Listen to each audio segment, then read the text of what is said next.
Assalamualaikum warahmatullahi wabarakatuh. Halo anak-anak, bagaimana kabarnya hari ini? Semoga anak-anak dan juga keluarga yang ada di rumah selalu dalam keadaan sehat, kemudian tetap semangat juga ya belajarnya di rumah.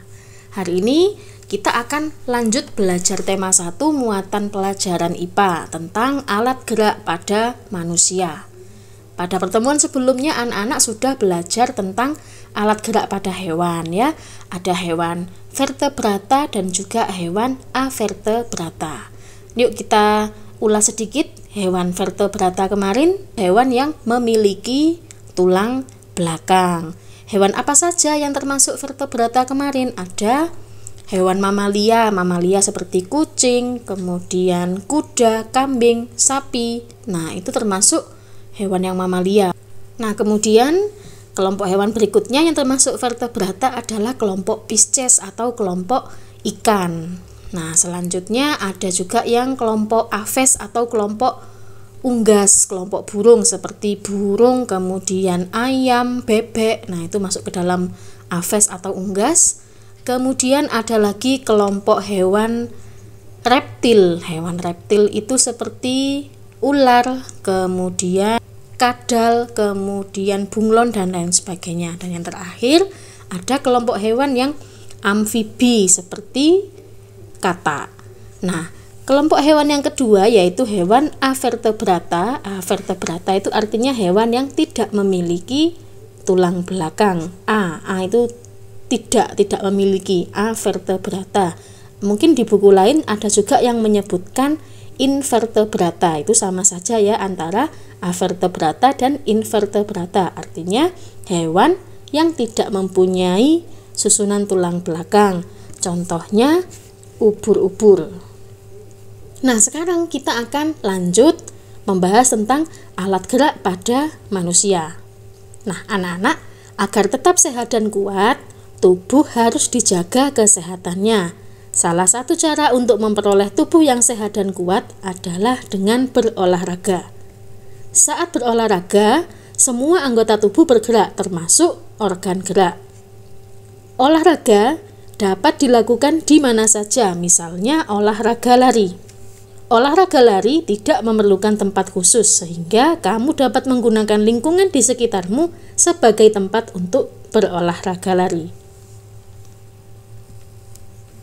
Nah, anak-anak, sebelumnya kita pernah membahas sedikit ya bahwa anggota tubuh kita itu dapat bergerak karena adanya otot dan tulang. Nah, jadi alat gerak manusia itu, jika kita ingat kembali, terdiri dari 2 macam, yaitu alat gerak aktif dan alat gerak pasif. Nah, otot itu dia disebut sebagai alat gerak aktif. Mengapa? Karena otot itu dia memiliki suatu senyawa kimia yang dapat membuat otot itu dapat bergerak. Nah, sementara tulang itu disebut sebagai alat gerak pasif karena tidak dapat bergerak dengan sendirinya. Nah, di sini cara menjaga agar otot dan tulang tetap kuat yaitu bisa dengan mengonsumsi makanan dan minuman yang sehat.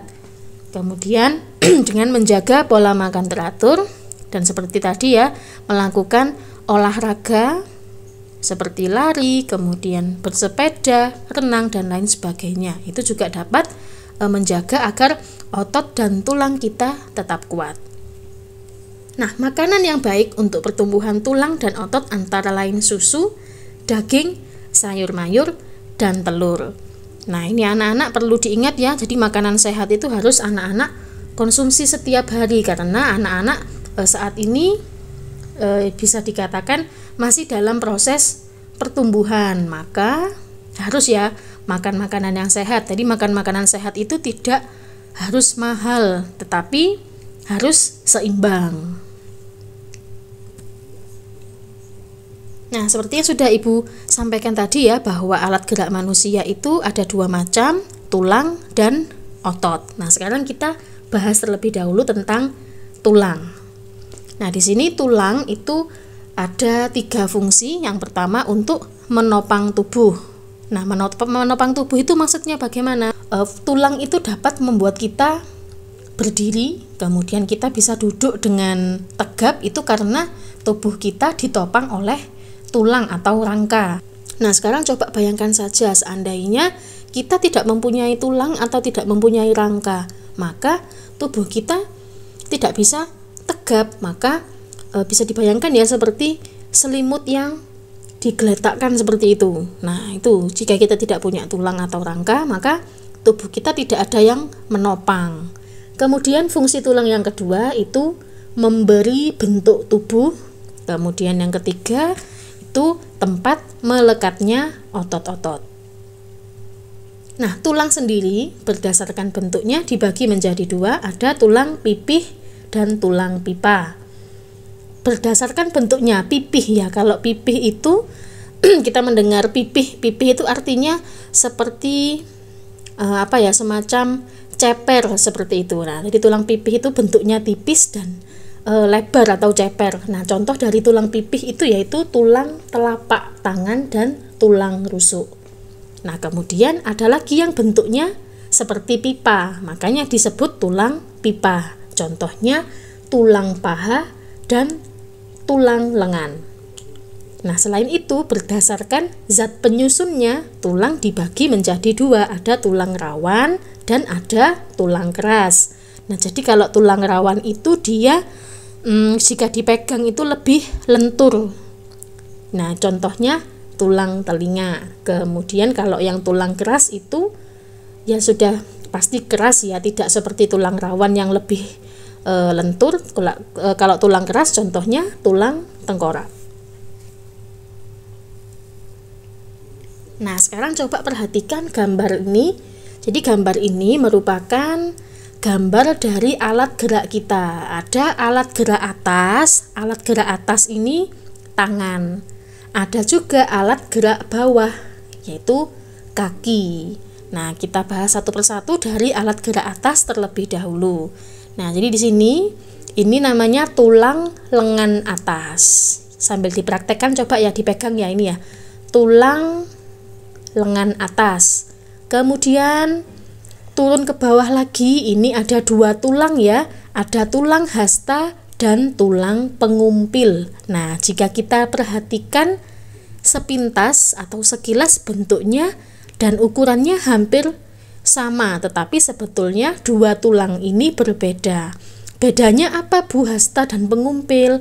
Nah, kita bisa lihat di sini kalau mengingat ya. Jadi kalau tulang hasta itu berdasarkan letaknya lurus dengan ini, ibu jari atau jempolnya tangan. Nah, yang lurus dengan ibu jari itu namanya tulang hasta. Nah, sementara tulang pengumpil itu letaknya lurus dengan tulang kelingking tangan kalian. Nah, jadi berdasarkan letaknya beda antara tulang hasta dan tulang pengumpil. Kemudian di bawahnya lagi di sini ada tulang pergelangan tangan. Kemudian di bawahnya lagi sebelum pada jari-jari ini ada yang namanya tulang telapak tangan. Nah, dari telapak tangan sini kemudian ada jari-jari kita, itu tulang jari tangan. Nah, sekarang kita lanjutkan pada alat gerak bawah. Nah, di sini ada yang namanya tulang panggul. Ini tulang panggul. Kemudian turun lagi ke bawah, di sini ada tulang paha. Jadi seperti tadi ya, tulang lengan atas, tulang paha itu disebut tulang pipa karena bentuknya seperti pipa. Kemudian turun lagi di sini ada tulang tempurung kaki atau di bagian lutut ya. Basa Jawane dengkul kita ngarani itu. Kemudian turun lagi di sini ada tulang betis. Nah, tulang betis itu yang kecil. Kalau yang besar ini namanya tulang kering. Nah, jadi hampir sama seperti yang alat gerak atas tadi, ada dua tulang. Di sini juga ada dua tulang, tapi bentuknya berbeda ya, ukurannya juga beda. Kalau yang kecil tadi namanya tulang betis, kalau yang besar ini namanya tulang kering. Nah, kemudian turun lagi ke bawah, di sini ada tulang pergelangan kaki. Kemudian di bawah pergelangan kaki ada tulang telapak kaki. Nah, setelah tulang telapak kaki baru ada tulang jari-jari kaki. Nah, tadi kita sudah belajar tentang tulang, kita lanjutkan sekarang tentang otot. Nah, ini otot merupakan alat gerak aktif pada manusia. Otot itu terdapat di hampir seluruh tubuh manusia. Nah, saat bekerja, otot akan melakukan kontraksi dengan cara memanjang dan memendek untuk dapat menggerakkan tulang. Nah, otot itu ada 3 jenis. Yang pertama ada otot polos, kedua ada otot jantung, dan ketiga otot lurik. Apa bedanya? Nah, kita bahas satu persatu. Yang pertama otot polos. Kalau otot polos itu merupakan otot yang bekerja tanpa kesadaran kita, yang dipengaruhi oleh sistem saraf tak sadar atau saraf otonom. Nah, otot polos ini dibentuk oleh sel-sel yang berbentuk gelondong di mana kedua ujungnya runcing dan mempunyai satu inti sel. Nah, jadi kalau otot polos itu kebanyakan ada di organ dalam ya, seperti lambung, usus. Nah, itu tersusun dari otot polos. Nah, ciri-ciri otot polos yang pertama, waktu kontraksi antara 3 sampai 180 detik. Kemudian bentuk dari otot polos adalah gelondong. 3, terletak pada organ dalam. Nah, ini pada organ dalam seperti lambung, usus. Kemudian memiliki satu inti sel yang berada di tengah. Nah, ini jika kita perhatikan ada satu inti sel di tengah sini. Kemudian pergerakannya dari otot polos ini lambat dan mudah lelah. Kemudian dipengaruhi oleh saraf otonom. Berikutnya, otot polos biasanya berada pada bagian usus, saluran peredaran darah, dan otot di saluran kemih. Kemudian otot polos itu bekerjanya tidak diperintah oleh otak atau tidak dipengaruhi oleh otak. Jadi meskipun kita tidak memerintahkan, otak kita tidak memerintahkan otot polos itu sudah bekerja dengan sendirinya. Jadi bekerjanya itu otomatis seperti itu. Nah, yang kedua otot lurik. Kalau otot lurik itu otot yang menempel pada rangka tubuh manusia yang digunakan dalam pergerakan. Otot lurik adalah otot yang bekerja di bawah kesadaran. Jadi beda atau kebalikan dari otot polos tadi. Kalau otot polos itu tanpa sadar tetap bergerak. Jadi meskipun kita nggak sadar dalam kondisi tidur atau kondisi yang tidak sadar ya, organ dalam kita, lambung, kemudian usus itu tetap bekerja dengan sendirinya tanpa kita perintahkan. Tetapi kalau otot lurik ini secara sadar, jadi ada perintah dari otak. Nah, otot lurik itu juga dinamakan otot rangka. Mengapa? Karena menempel pada rangka. Otot ini dinamakan otot lurik karena ada sisi gelap dan sisi terang yang berselang-seling. Nah, ciri-ciri dari otot lurik, bentuknya silindris dengan garis gelap terang. Kemudian melekat pada rangka. 3, bekerja secara sadar dengan perintah otak. Kemudian geraknya cepat dan mudah lelah. Kemudian bentuknya panjang dan memiliki banyak inti sel. Nah, ini ya, kalau otot polos tadi hanya ada satu inti sel di tengah. Nah, ini ada satu inti sel di tengah kalau otot polos tadi. Sementara otot lurik itu inti selnya banyak. Nah, makanya disebut multisel. Kemudian mempunyai pigmen mioglobin dan inti sel berada di tepi seperti ini. Nah, jenis otot yang ketiga yaitu otot jantung. Otot jantung adalah otot yang bekerja secara terus-menerus tanpa istirahat atau berhenti. Otot jantung merupakan perpaduan antara otot lurik dan otot polos karena adanya persamaan yang ada pada otot jantung. Misalnya, memiliki sisi gelap dan terang serta inti sel yang berada di tengah. Nah, otot jantung berfungsi dalam memompa darah ke seluruh tubuh. Otot jantung bekerja di bawah kesadaran manusia. Saraf yang mempengaruhi otot jantung adalah saraf simpatik dan parasimpatik. Nah, jadi bentuk dari otot jantung itu dia istimewa ya, gabungan antara otot polos dan otot lurik. Namanya saja otot jantung berarti dia khusus ada di jantung. Nah, ciri-ciri dari otot jantung yang pertama, otot jantung memiliki bentuk silindris. Kemudian yang kedua, memiliki percabangan. Ketiga, otot jantung terletak pada jantung, memiliki satu inti sel yang berada di tengah, bekerja tanpa kesadaran manusia, dan bekerja terus-menerus dan tidak membutuhkan istirahat. Itu ciri-ciri dari otot jantung. Nah, sekarang kita lanjut lagi tentang sendi ya, sendi-sendi yang ada pada tulang dan juga macam-macam gerak otot. Nah, anak-anak, tulang yang satu dengan tulang yang lainnya itu bisa bergerak karena dihubungkan dengan sendi. Nah, pada tubuh kita ada beberapa macam sendi. Di sini kita bahas dari yang paling atas dulu. Di sini itu ada sendi putar. Nah, sendi putar ini contohnya itu ada di pertemuan antara tulang leher dan tulang tengkorak.